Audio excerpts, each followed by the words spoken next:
Hello, I am Sydney and welcome back to my Flock and Squawk.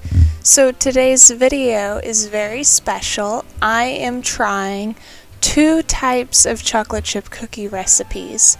So first off, one of the batches is going to be the recipe off the back of the bag of the Nestle chocolate chips, and the other is the original 1938 recipe for chocolate chip cookies.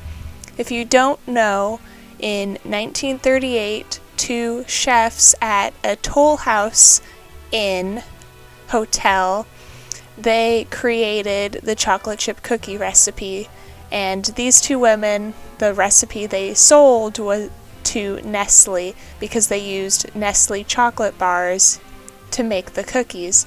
They sold it to Nestle, and a few years ago or so, one of their children or grandchildren, I don't remember off the top of my head, they released the original recipe, what their parents or their parent had made as the original cookie.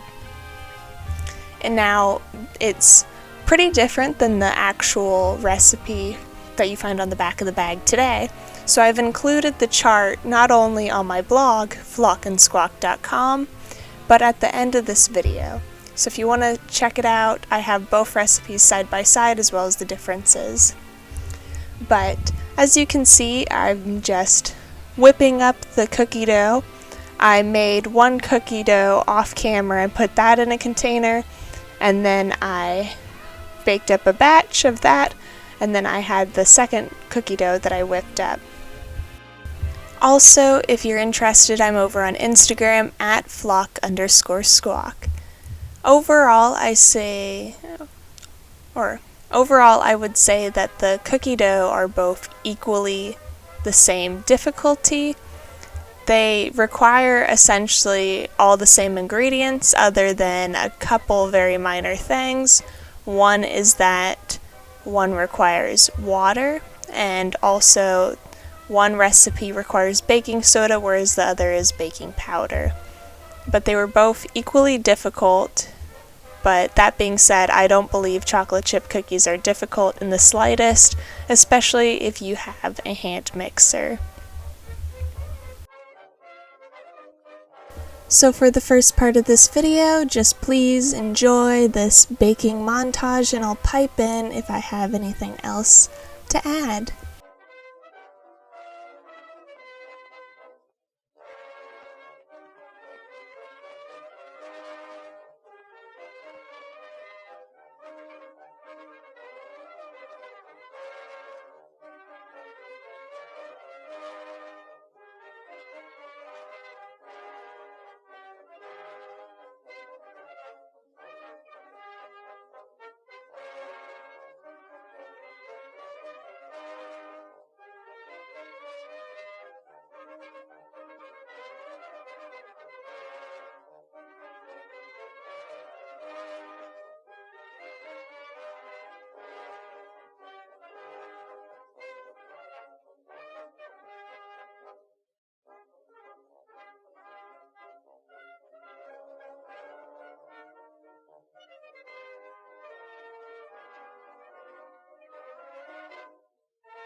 And for those of you interested, yes, I measured everything out. The only exception being is that I never measure vanilla. I just freehand it. And normally I don't measure chocolate chips. However, for the sake of this video, I did in fact measure my chocolate chips. For the 1938 batch, I did use the bag of Nestle chocolate chips. The whole bag, I did not necessarily measure that, but for the recipe off the back of the bag, I measured the chocolate chips. It's not a big deal, I don't think, but I made sure that they were measured just to be fair to both recipes.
Also, if you're curious, I found the original recipe for the Nestle Toll House cookies from 1938.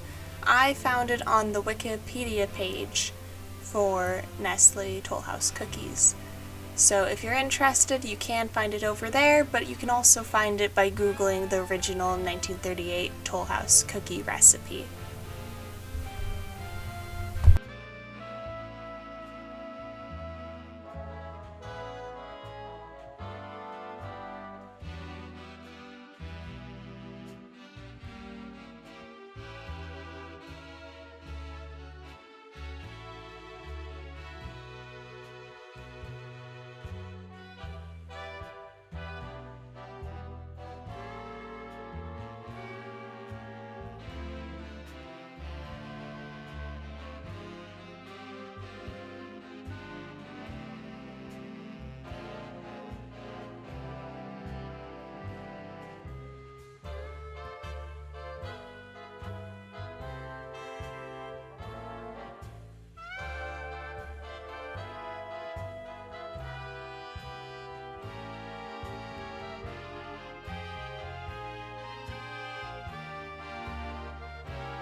And here comes a super sneaky appearance of my mom.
So I turned off the camera to handle the next batch of cookies, and the oven door broke.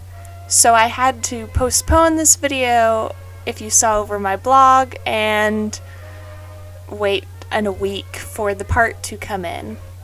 So now, here you can see me struggling to fix the oven. You see, we sort of reassembled the door as best we could because the handle is the only piece really holding together the two panels that make up the door of the oven. There's that glass part and then there's that inner metal part. And so you can kind of see me struggling. We ordered both the new handle, the screws, and the front plastic piece that's sort of the decorative front of the oven door. I could not get the actual new decorative part to fit in properly, so you can see me struggling to put that on, and then I go back to the old one. I put the old one on wrong, and then I have to retake it apart and then reattach the handle, and then finally, after a week and some struggles, I was able to bake these cookies. So it's been a process. The cookie dough was in the fridge for that time, but once I was able to start baking, I baked up both cookie doughs, baked all of it up, and I separated it out into two bags, A and B, to be blind, and I dropped it off with a group of friends so that way they can report back and let me know what they think of the cookies, because I, knowing what recipe's which, am not the best person to give my opinion on it, and part of this chocolate chip cookie journey that I'm going on is trying different recipes and trying to figure out which one is sort of the ultimate chocolate chip cookie recipe. Today we're just keeping it simple with the recipe I know most people have grown up with, of the one off the back of the bag, or at least people in my age range that I know. Chocolate chip cookie off the back of the bag, and then the original 1938 recipe. So, a long process, but if you read over on my blog, I kind of give a little bit of a rundown of the series that I'm doing on this. Of course, I will be starting a chocolate chip cookie playlist, but I'm planning on doing this for multiple things, like maybe do a chocolate cake series, maybe do like a cinnamon roll series. Just let me know what you think. What would you like to see a series of? Because I think cookies is a pretty great way to start, because there's so many chocolate chip cookie recipes. So let me know in the comments below, or you can of course let me know on Instagram or over on my blog.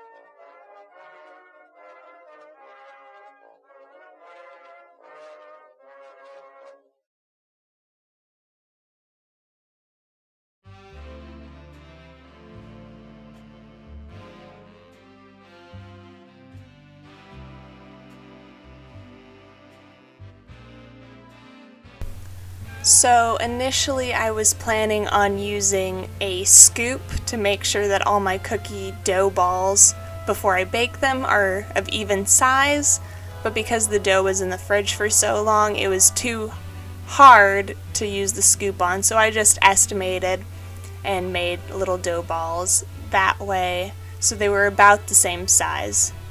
But I don't think it affects the sort of experiment nature of this cookie test.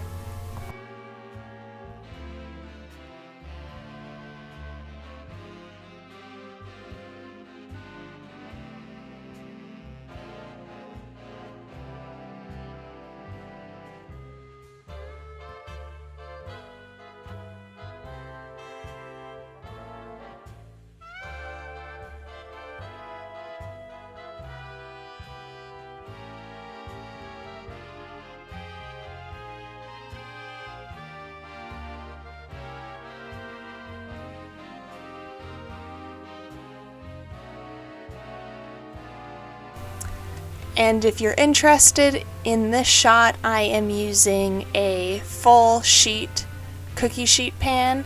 It fills essentially the entire inside of the oven, and it fits about 15 cookies at a time.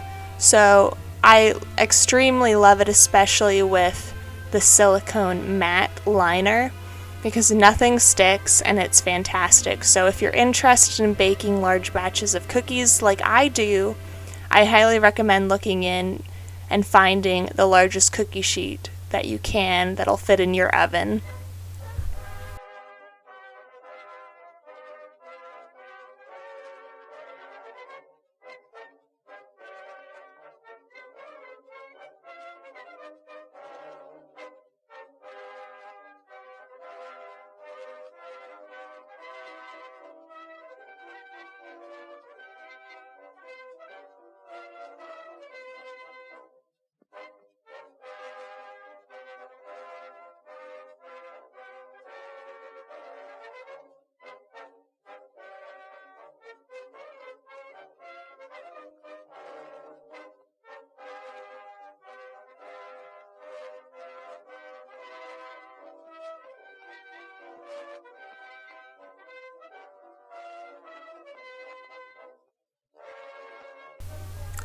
And here I begin the waiting game and the checking game for the cookies.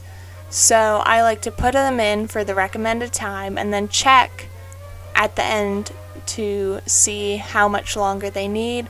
Our oven's a little fickle. We do have a temperature gauge inside the oven because our oven takes so long to heat up, it'll actually beep before it reaches the temperature it's supposed to. So for me, baking sometimes is a bit of a guessing game to double check the time and how the cookies and baked good should look. So just keep on checking on your cookies every now and then.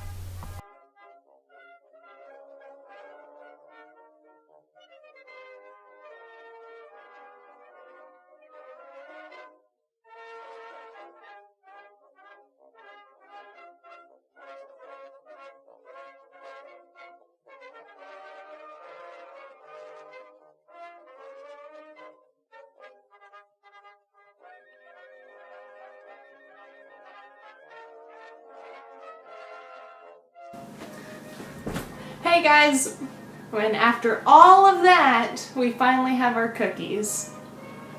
So first off, I have a bag behind me labeled A with one recipe of the cookies made. And then I also have a bag labeled B with the other recipe that we made. So those I'm going to be dropping off and hearing back from some people that I know.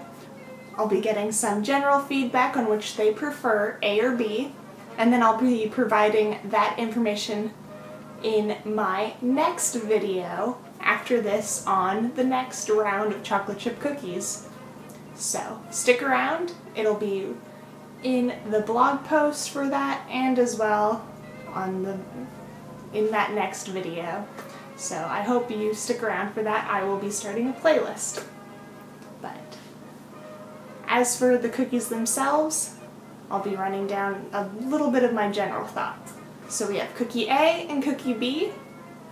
So cookie A, it has a little bit different coloring and just sort of a general, more roundedness to it. Whereas this it's rounded, but it's not quite as rounded, and there's little peaks for at least where the chocolate chips are, whereas the chocolate chips don't poke out as much. They both have very similar coloring. I baked them on the same cookie sheet, the same temp, for about the same time. I usually adjust my time as needed by visual cues on what the cookies show. So I put them in for like the recommended time and then I check as needed. And I tried to make the cookies semi-even, as you saw, and both cookie doughs were refrigerated before baking. So as for that, the coloring is a little bit more even on this one. This one, it has more of the lighter center, darker edge, but on the bottom, they're pretty darn similar. So I know which one's which, so it's not quite a fair comparison, but this cookie dough this cookie dough was a little more soft, and it had more of a floury taste, whereas this one, it had more of that sweet, sugary taste. So something interesting to keep in mind, I used the same semi-sweet chocolate for both, and I hope you are ready to hear about the rest. So this is cookie A. As you can see, it has a very light, airy texture, very crisp bottom and edges. It feels a little drier when you snap it, but it's very light and nice.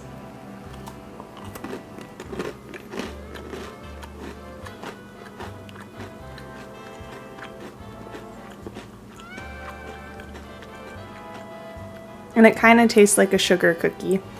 This one, the dough, tasted a bit more floury, but the cookie itself tastes like a sugar cookie. So it's not like you're tasting any flouriness.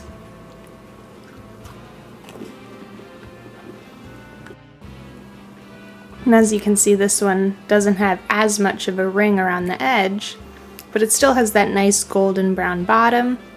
So you can kind of tell what I was talking about. Like the chocolate chips on this one really poke out more, whereas like this one from the other batch, it's very much a dome. So Let's break into it. It's a softer cookie, which could be in part because of the bake.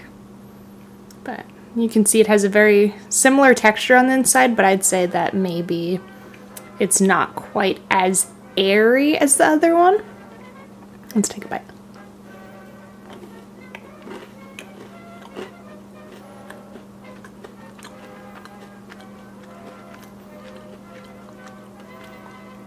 And this one has more of a stronger caramelly taste, whereas the other one was like a definite sugar cookie. This one's more of like a sweet, caramely taste.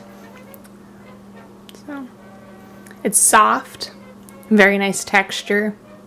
Both are good. One just kind of reminds me more of a sugar cookie, where this is more of a caramel. So